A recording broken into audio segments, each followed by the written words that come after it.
এবার সরাসরি ঘোষণা দিল ডোনাল্ড ট্রাম্প, আওয়ামী লীগ ছাড়া দেশে কোনো নির্বাচন হবে না এবং পুতিনের নির্দেশে দেশে ফিরতে প্রধানমন্ত্রী শেখ হাসিনা এবার ঘটনা ঘটিয়ে দিবে আওয়ামী লীগ। এদিকে অর্থ পাচার মামলায় ফেসে গেল ডক্টর মোহাম্মদ ইউনূস। যুক্তরাষ্ট্র থেকে কলকাঠি নাচতে শেখ হাসিনার ছেলে জয়। বিস্তারিত আপনাদেরকে প্রমাণ সহকারে এই ভিডিওর মাধ্যমে দেখিয়ে দেব, না টেনে ভিডিওটি শেষ পর্যন্ত দেখতে থাকুন।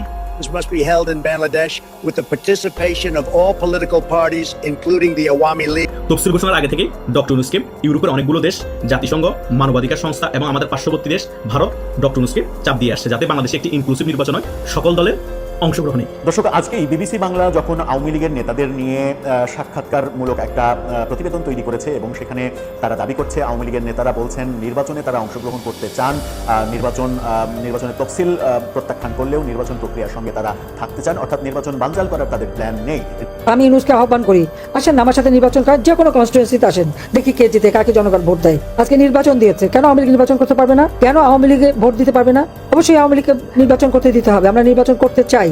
হ্যাঁ, 2014 সালে বিএনপি ইলেকশন বয়কট করেছে, 2024 সালে তারা বয়কট করেছে, 2018 সালে একটা সিটে একের অধিক তারা নমিনেশন দিয়েছে। 300 সিটে যদি 700 নমিনেশন দেয় তবে নিজেরা মারামারি করে নিজেই উদ্যোগ করেছে। এখানে আওয়ামী লীগের দোষটা কি? কিন্তু 18 সালে নির্বাচন নিয়ে সেটাকে বিতর্কিত করে, এটা তো ইউনূসের মেটিকুলাস ডিজাইনের অংশ। সব তথ্য বেরোচ্ছে এখন। আজকে আমি বলবো যে আমাদের কৃষক, শ্রমিক, ছাত্র, জনতা, মেহনতি মানুষ, নারী সমাজ সকলে যেখানে আছেন, জেলে যেতে হবে কি মোহাম্মদ ইউনূসের? এই প্রশ্ন কিন্তু উঠে গেল কালকে এই সংক্রান্ত একাধিক তথ্য প্রকাশ্যে আসার পর। আজকে এমন কিছু ঘাপলার কথা প্রকাশ্যে এসছে, তারপর মোহাম্মদ ইউনূস যে কত বড় খিলাড়ি এবং তিনি যে কত বড় দুর্নীতিগ্রস্ত কর ফাঁকিবাজ তা কিন্তু প্রকাশ্যে চলে এসেছে এবং মোহাম্মদ ইউনূসের দিন যে ফুরিয়ে এসছে তা কিন্তু এক প্রকার নিশ্চিত। এই মুহূর্তে ইউনূস বাংলাদেশে অনেকটা অভিভাবকহীন হয়ে গেছে। তো ডক্টর ইউনূস যদি ইনক্লুসিভ নির্বাচনে রাজি না হয় তাহলে তিনি বলেছেন যে ডক্টর ইউনূসকে এই প্রয়োজনে তার এই প্রধান উপদেষ্টা পদ থেকে সরিয়ে দিয়ে অন্য কাউকে সরকার প্রধান করা হতে পারে। আওয়ামী লীগের জন্য যত কঠিন হবে পরিস্থিতি, তত আওয়ামী লীগের জন্য ফেরা ত্বরান্বিত হবে। দেয়ালে পিঠ থেকে গেলে মরণ কামড় দিতে চাইবে আওয়ামী লীগ। বিএনপির জন্য মহাবিপদ আছে। আমি ধারণা করি এবার তিনি বিদেশে যেতে পারবেন না। তার একটা ভুলের খেসারত দিতে হবে এবং এই মাটিতেই তার খেসারত দিতে হবে। তারেক রহমান জানেন জামায়াতে ইসলামী, জাতীয় নাগরিক পার্টি সহ তাদের সমমনা দলগুলো এখনো কিন্তু রাজপথে আন্দোলনে আছে। যে আন্দোলন মুহূর্তেই নির্বাচন এখনই হতে দেওয়া যাবে না, সে আন্দোলনে রূপ নিতে পারে। 5 আগস্টের পরবর্তী সময় বাংলাদেশ আওয়ামী লীগের নেতাকর্মীদের যত ব্যবসায়িক প্রতিষ্ঠান ছিল সকল ব্যবসায়িক প্রতিষ্ঠান জ্বালিয়ে পুড়িয়ে ছাই করে দেওয়া হয়েছে এবং বিভিন্ন প্রতিষ্ঠানের মধ্যে অনেক আওয়ামী লীগের কর্মীরা চাকরিচ্যুত হয়েছে। আসসালামু আলাইকুম। জাতীয় সংসদ নির্বাচন এবং গণভোটের সাংবিধানিক এবং একই সঙ্গে আইনি প্রশ্ন তুলে হাইকোর্টে একটি রিট আবেদন করা হয়েছে। রিটটি করেছেন সুপ্রিম কোর্টের আইনজীবী অ্যাডভোকেট আসলাম মিয়া। সাংবিধানিক শাসন, নির্বাচনী নিরপেক্ষতা ও আইনের শাসন রক্ষার জন্য রিটে বাংলাদেশ নির্বাচন কমিশনের নিষ্ক্রিয়তা এবং ব্যর্থতাকে চ্যালেঞ্জ করা হয়েছে। এই রিটের ফলাফল কী হবে আমরা যথেষ্ট অনুমান করতে পারি। তবে এই রিটের যে অবশ্যই ভিত্তি আছে তার এক্সাম্পল হিসেবে যদি আমরা সদ্য ঘটে যাওয়া একটি বক্তব্যকে নিয়ে আসি উদাহরণ হিসেবে, যেমন প্রধান উপদেষ্টার press secretary mister Shafiqul Alam তিনি বুধবার সংবাদ সম্মেলনে মন্তব্য করলেন যে এবারে নির্বাচনের ভোট গণনায় দেরি হতে পারে, যেহেতু একই সঙ্গে দুটি নির্বাচন, গণভোট এবং জাতীয় সংসদ নির্বাচন। কথা হচ্ছে যে তার এই মন্তব্য থেকে তো মানুষের মনের মধ্যে এখন থেকে নানান ধরনের প্রশ্নের সৃষ্টি হবে, সন্দেহের সৃষ্টি হবে। খুব স্বাভাবিক কথা, ভোট গণনায় দেরি হলে কী হতে পারে, কী ঘটতে যাচ্ছে, এমন অসংখ্য প্রশ্ন মানুষের মধ্যে তৈরি হবে, সন্দেহ, অবিশ্বাস। প্রশ্ন হচ্ছে যে এই বিষয়ে নির্বাচন কমিশন কেন চুপ রইল? যদি দেরি হয়েও থাকে যৌক্তিকতার জায়গা থেকে আমরা ধরে নিই, সেটি বলবে তো নির্বাচন কমিশন। এর আগে আমি আপনাদের সামনে বিষয়টি শেয়ার করেছি। কিন্তু এক্ষেত্রে নির্বাচন কমিশনের কোনো ধরনের মন্তব্য নেই, যে মনে হচ্ছে যে সরকারই নির্বাচন কমিশনকে পরিচালনা করছে, অথচ আমরা জানি যে নির্বাচন কমিশন একটি স্বাধীন সংস্থা এবং এই সরকারের সময় তো একেবারে তুমুল স্বাধীন। গণভোটের জন্য সরকার সরাসরি পক্ষাবলম্বন করে হ্যাঁ-এর পক্ষে প্রচারণা চালাচ্ছে। আমরা দেখেছি নির্বাচন কমিশনের পক্ষ থেকে কারোর পক্ষ থেকে কোনো ধরনের কোনো প্রশ্ন রাইজ করতে, কোনো জবাবদিহিতা চাইতে, মব সৃষ্টি করে কোনো প্রার্থিতা বাতিলের উদ্যোগ নেওয়া হয়। নির্বাচন কমিশনের কাজটা কি? দ্বৈত নাগরিকত্ব দিয়ে সরকার পরিচালনা করা সম্ভব, কিন্তু নির্বাচনে প্রার্থী হওয়া সম্ভব নয়। অদ্ভুত সব জিনিসপত্র আমাদের সামনে উপস্থাপন করা হচ্ছে এবং এই রিটে অভিযোগ করা হয়েছে 2025 সালে নির্বাচন আচরণবিধি এবং 1972 সালের জনপ্রতিনিধিত্ব আদেশের সুস্পষ্ট লঙ্ঘন ঘটছে, বিশেষ করে অন্তর্বর্তী সরকারের সদস্য সহ সরকারি সুবিধাভোগী ও গুরুত্বপূর্ণ ব্যক্তিদের দ্বারা। অবশ্যই খুবই ভ্যালিড একটা বিষয় নিয়ে এসেছে। এই রিটে যে অভিযোগগুলো আনা হয়েছে তার মধ্যে রয়েছে অন্তর্বর্তী সরকারের উচ্চপদস্থ কর্মকর্তা ও উপদেষ্টারা যাদের নিরপেক্ষতা বজায় রাখার আইনি বাধ্যবাধকতা রয়েছে, তারা গণভোটে হ্যাঁ ভোটের পক্ষে প্রকাশ্যে প্রচারণা চালাচ্ছেন, যা নির্বাচনী আইনের সরাসরি লঙ্ঘন। রাষ্ট্রীয় সম্পদ, সরকারি প্ল্যাটফর্ম ও প্রশাসনিক যন্ত্র ব্যবহার করে গণভোটের প্রক্রিয়ায় প্রভাব বিস্তার করা হচ্ছে, যার মধ্যে একটি অফিসিয়াল সরকারি ওয়েবসাইটের মাধ্যমে নির্দিষ্ট ফলাফলের পক্ষে প্রচার চালানো হচ্ছে, যেমন হ্যাঁ এর পক্ষে। 20 জানুয়ারি 1926 তারিখে প্রিন্ট ও ইলেকট্রনিক মিডিয়ায় প্রমাণসহ ন্যায় বিচারের নোটিশ দেওয়া সত্ত্বেও নির্বাচন কমিশন অর্থপূর্ণ বা প্রতিরোধমূলক কোনো পদক্ষেপ নেয়নি।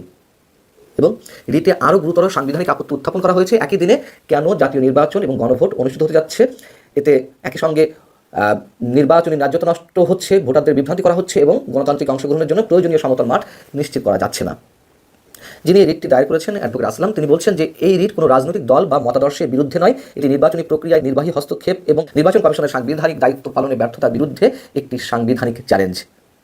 যখন রাষ্ট্রীয় ক্ষমতা জনগণের স্বাধীন পছন্দকে প্রভাবিত করে তখন গণতন্ত্রই ঝুঁকির মধ্যে পড়ে। খুবই যৌক্তিক কথা।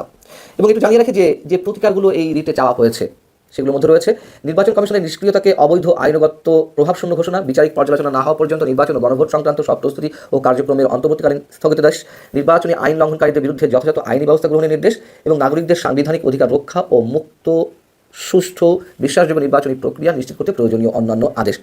এখানে নির্বাচন স্থগিতের কথা বলা হয়েছে, আমরা যদি তার পক্ষে নয়, কিন্তু অন্তত উচ্চ আদালতের পক্ষ থেকে বাদবাকি বিষয় তো নির্দেশনা আসতে পারে। উচ্চ আদালত তার নির্দেশনার মাধ্যমে নির্বাচন কমিশনকে তার দায়িত্ব যথাযথভাবে পালনের জন্য বাধ্য করতে পারে, এটুকু তো আমরা আশা করতে পারি। কিন্তু আমরা এটুকু অনুমান করতে পারি যে এসবের কিছুই হবে না, এটুকু অন্তত বলা যেতে পারে। এর এই সাক্ষাৎকারের সবচেয়ে গুরুত্বপূর্ণ দিক হলো তার অবস্থানের স্পষ্টতা। তিনি আত্মপক্ষ সমর্থনের চেয়ে অভিযোগ খণ্ডনে বেশি মনোযোগ দিয়েছেন। আল জাজিরার প্রতিকূল পরিবেশে বা প্রতিকূল সাক্ষাৎকারের পরিবেশে তিনি যেভাবে প্রতিটি প্রশ্নের মুখোমুখি হয়েছেন তা দেখাচ্ছে যে তিনি নিছক একজন রাজনৈতিক উত্তরাধিকারী নন, বরং একজন পরিণত রাজনীতিবিদ। তার বক্তব্যে আক্রমণতার চেয়ে যুক্তি নির্ভর প্রতিরক্ষা বেশি প্রকাশ পেয়েছে, যা আন্তর্জাতিক অঙ্গনে আওয়ামী লীগের ভাবমূর্তি উন্নয়নে ইতিবাচক ভূমিকা রাখবে নিঃসন্দেহে। সাক্ষাৎকারের সবচেয়ে তাৎপর্যপূর্ণ মুহূর্ত ছিল যখন জয় শেখ হাসিনার ভবিষ্যৎ রাজনীতি নিয়ে সংশয় প্রকাশ করেছেন। তিনি স্পষ্টভাবে বলেছেন যে তার মা বৃদ্ধ এবং সম্ভবত আর নেতৃত্বে ফিরবেন না। এই বক্তব্য দুটি গুরুত্বপূর্ণ, কারণ শেখ হাসিনা এখনো নেতৃত্ব দিয়ে চলেছেন এবং জয় কথা আগেও বলেছিল। প্রথমত, এটি আওয়ামী লীগের নেতৃত্ব পরিবর্তনের প্রস্তুতির ইঙ্গিত দিচ্ছে হয়তো, কিন্তু এটি আওয়ামী লীগের নেতৃত্ব পরিবর্তনের কোনো নির্দেশনা নয়, এটা আমাদের মাথায় রাখতে হবে। দ্বিতীয়ত, এটি জয়ের নিজের রাজনৈতিক উচ্চাকাঙ্ক্ষার পরোক্ষ প্রকাশও হতে পারে। তার এই বক্তব্য যদি দলের ভিতরে কিছুটা বিতর্ক সৃষ্টি করেছে, কিন্তু দীর্ঘমেয়াদী রাজনৈতিক কৌশল হিসেবে এটা অত্যন্ত বুদ্ধিমত্তার পরিচায়ক। জয়ের রাজনৈতিক দর্শনে একটি নতুন মাত্রা লক্ষ্য করা যাচ্ছে। তিনি জুলাই আগস্টের ঘটনাবলী নিয়ে আত্মসমালোচনা করেছেন, স্বীকার করেছেন যে আওয়ামী লীগ আন্দোলন মোকাবেলায় ব্যর্থ হয়েছে। এই স্বীকৃতি তার রাজনৈতিক পরিপক্বতার প্রমাণ। একই সঙ্গে তিনি স্পষ্ট করেছেন যে শেখ হাসিনা গুলির নির্দেশ দেননি, কারণ তিনি যদি তা করতেন তবে এখনো তিনি ক্ষমতায় থাকতেন। এই বক্তব্য একদিকে শেখ হাসিনার মানবিক দিক তুলে ধরেছে, অন্যদিকে তার রাজনৈতিক নমনীয়তার পরিচয়ও তুলে ধরেছে।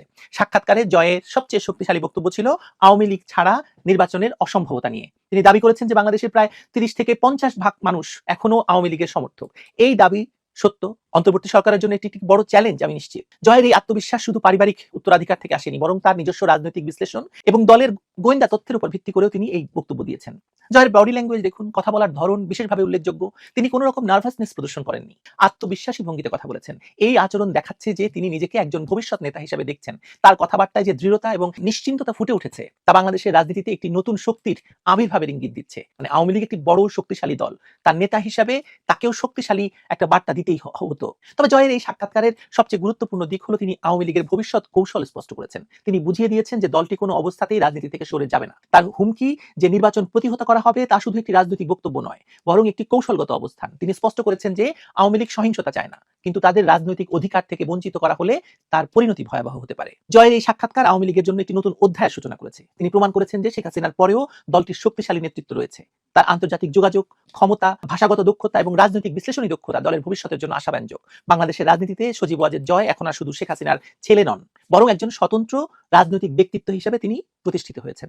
আল জাজিরার ক্যামেরার সামনে সজীব ওয়াজেদ জয় যখন পায়ের উপর পা তুলে বসেন, তখন ঢাকার রাজনৈতিক পাঠকক্ষে বসে অনেকেই চিৎকার করে হয়তো উঠতে চেয়েছিলেন, কিন্তু গলা চেপে রেখেছিলেন, কারণ তারা বুঝতে পেরেছেন যে এই ছেলে আর প্রধানমন্ত্রীর ছেলে নন, তিনি দলের একমাত্র লাইভ কার্ড, যে কার্ডটা হাতে নিয়ে আওয়ামী লীগ পরের খেলার দিকে তাকাচ্ছে। জয়ের কণ্ঠে যখন মা আর ফিরবেন না রাজনীতিতে শব্দগুলো বের হয়, তখন গোটা ক্লান্ত সংগঠনটির ভিতরে শব্দহীন বিস্ফোরণ ঘটে। নিশ্চয়ই স্লোগানের ধুলো উড়ে যায়, পোস্টারের রং ফিকে হয়ে যায়, আর বুকের ভেতর এক নতুন জায়গা খালি হয়, যেখানে এখন পরবর্তী শব্দটা লেখা আছে হয়তো, যে কারণে আমি শুরুতেই বলেছি জয় পর্ব শুরু হলো কিনা।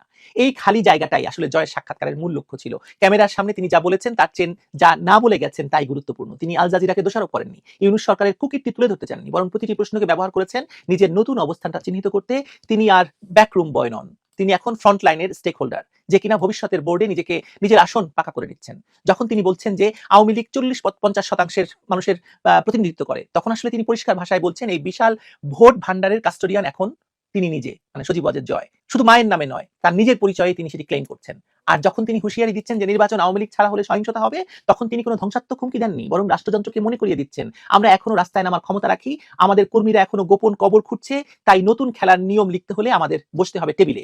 এই টেবিলে বসার আসনটাই তিনি নিজের জন্য বরাদ্দ করেছেন, কারণ তিনি জানেন দিল্লির থেকে শেখ হাসিনা ঢাকার মাটিতে যখন পা রাখবেন তখন তো ব্যাপারটা আসলেই বদলে যাবে, এবং সেই পা রাখার পরে আওয়ামী লীগের নেতৃত্বে নতুন রক্তের প্রয়োজন হবে, এবং সেটা জয়। এবং দলটিকে এগিয়ে নিয়ে যেতে হলে শেখ হাসিনার পরে তাই জয়কে মেনে নিতে হবে সকলকে। তাই জয়ের প্রতিটি উত্তর একটা সূক্ষ্ম সংকেত, আমি আছি, আমরা আছি, আমি নামবো না, আমরা ছাড়া খেলা হবে না।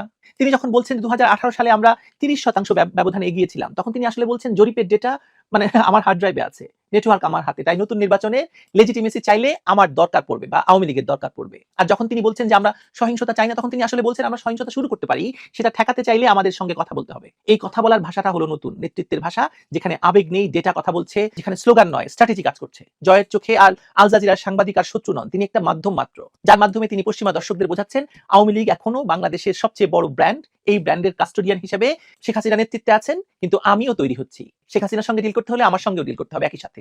এই ডিলটাই আসলে ভবিষ্যতের রোডম্যাপ, যেখানে তিনি আর মায়ের নামে ভোট চাইছেন না, বরং নতুন প্রজন্মের কাছে ডেভেলপমেন্ট প্লাস সিকিউরিটি টার্মটি বিক্রি করা যায় কিনা সেটা জয় নিজেই চেষ্টা করছেন। সেখানে তিনি নিজেই সেলসম্যান হয়েছেন।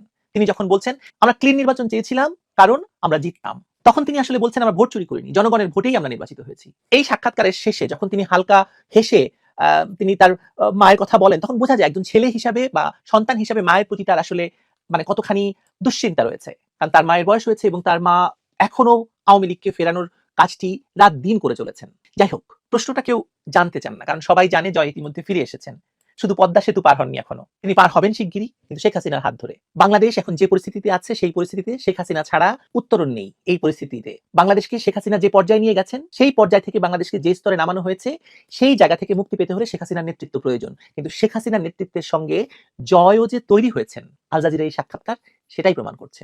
আমি এটাকেই বলছি।